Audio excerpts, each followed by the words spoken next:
Like, comment, subscribe. Like, comment, subscribe. Yeah, I don't know. If you like what you see and want to hear more.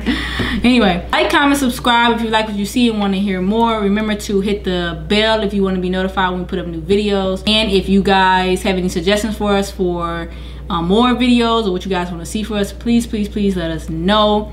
Just give us some ideas, because we'll definitely take those into consideration. Right now we're just chilling in the house. It's like cold as hell outside. Yeah. Right now in Michigan, in the Metro Detroit area, it's literally negative, what, 9 degrees? Yeah, but the wind chill is like negative 30, negative 25. Yeah, I haven't even been outside.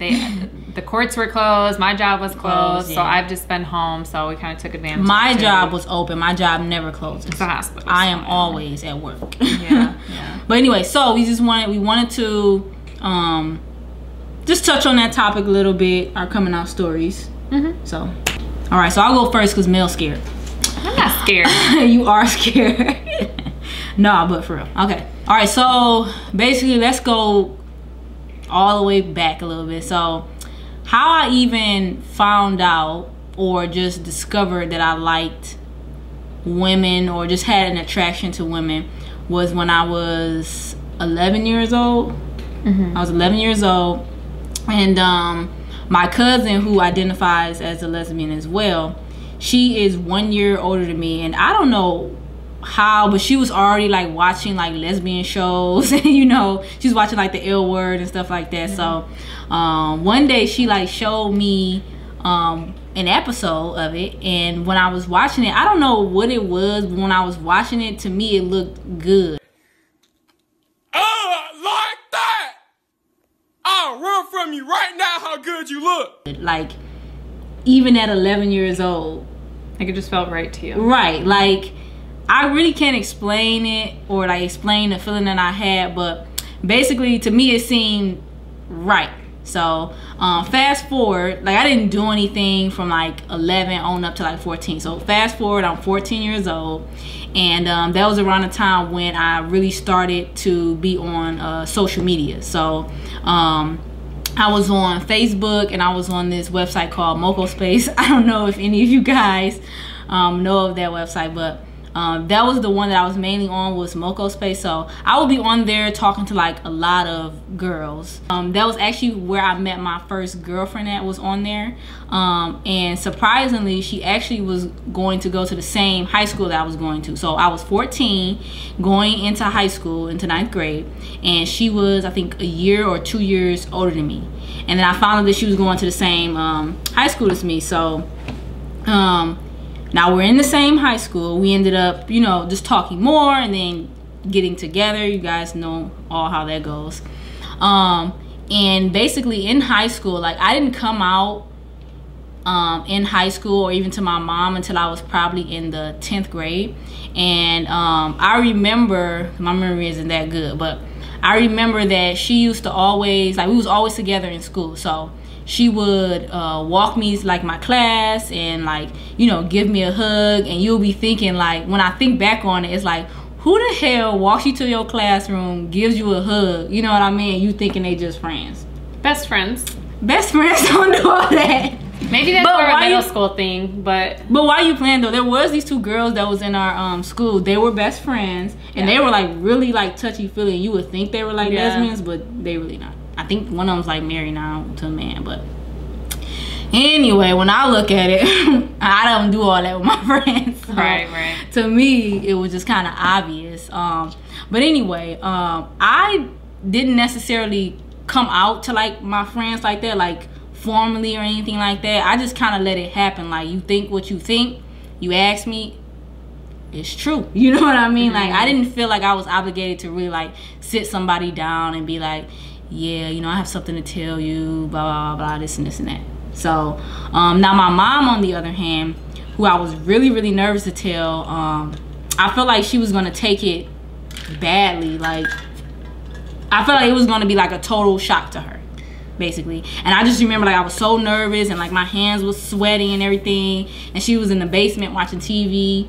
And I just decided, you know, one day I was going to go down there and I was going to tell her. So I told her, and basically what she told me was that like she already knew and that it was no surprise to her. I feel like most parents, if you're actually paying attention to your child, it shouldn't be a shock because they're going to give away hints and signs and things like that. Right. Now, if you're not paying attention to your child and you're like really rigid, closed-minded, I feel like that's when it's like complete devastation to your world. Like, I don't know. So especially because like I never brought boys over. Like, I had boyfriends in high school, but they weren't like long term boyfriends. Like, I had one for like a week.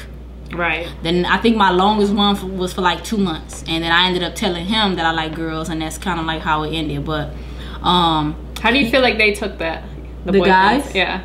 Well, the one that I was with for a week, he didn't really take it any type of way. I don't even think I told him. But the one that I was with for 2 months, he was a really nice guy, and it wasn't like no bad feelings there. Like, you know what I mean? It wasn't no bad conversation or anything like that. He accepted it, you know what I mean? Just let it be. Until this day, he's still on my Facebook page, so I still be seeing him. Yeah, that's cool though. But like I was saying though, was that like I never brought a guy home, and so all I brought was like a girl home, basically, who was my girlfriend at the time.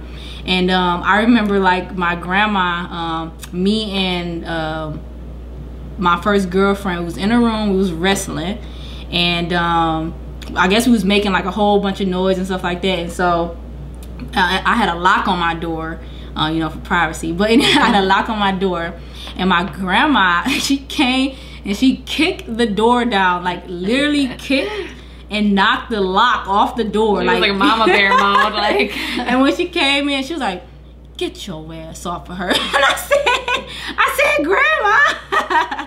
But anyway, I think like just the fact that I never brought boys home and I was always with a girl, and the fact that just me in like certain positions and different things that they would see me in, like it just clicked in their minds, like, you know what I mean? It was really just waiting on me to say something, until I built up the courage to say something. So and once I came out, they were pretty okay. Like my mom was fine with it. Like, she's kind of like whatever, really. That's kind of her. Yeah, you know, that's kind of her attitude, you know, whatever. But and my grandma was kind of saying I didn't come out to my grandma at all. Like, I actually spoke with my mom, but I didn't speak with my grandma. I just kind of, just like with my friends, I just acted the way I acted, and she was just kind of there. Did she ever say anything? Like, no, she never said anything. Like, even when I, you know, met you, you know, we was together for a long time, moving together, like doing this and this and that. Like, me and her, we never had that discussion. And like me and my grandma, we were really close, but we just never had a discussion. But I knew she knew because she would ask me certain questions. You know what I mean? So I knew she knew about it. I just never felt like I needed to have that discussion with her, really. Makes me sad because she's gone now. Yeah. Coming out like in other everyday experiences, so like at jobs or anything like that, it's easy for me, really. I mean, I think partially because like I do dress like in boys' clothing sometimes, like that, so it's kind of obvious. Well, not all the time, because like some girls do dress in men's clothing and they're not gay, but people think they're gay. Right. I know we've had some discussions. Like, I guess I've been nervous at times. Like, I remember when you would go for like your interviews and stuff like that. You know what I'm saying? Like, I guess I wondered, like, is this gonna hinder their choice, or, you know, depending on the company, you know, because she would, you know, dress in masculine clothes, like if they were gonna have an issue with it.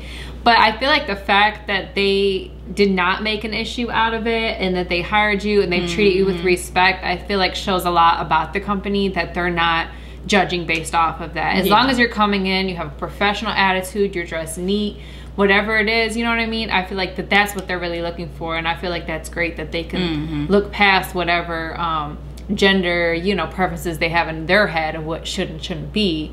Right. You know, like, I've never had a problem with jobs before or anything like that. Like, on the job, never had any discrimination.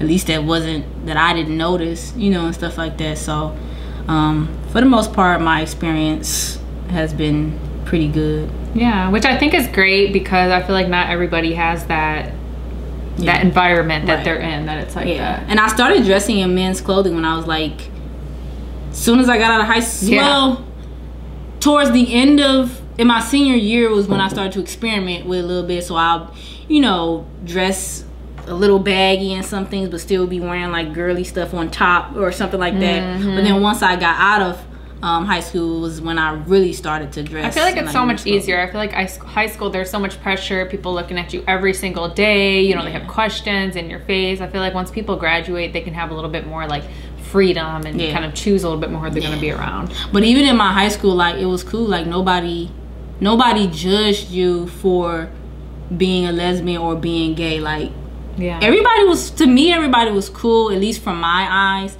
And I guess if they weren't, they didn't say anything. So. Right. And to tell you the truth, every time I turned around, somebody was lesbian or bi, or trying something. So it really wasn't nothing. It's probably really nothing nowadays, at least for the public schools that are around here, because the more and more we've become, open and everything like that. Right, But yeah, so that's kind of like my story. Yeah. It was pretty simple. Mine is like way more complex than hers. I can try to like summarize mine a little bit. Well, I identify as bisexual, so honestly it's a lot more complicated.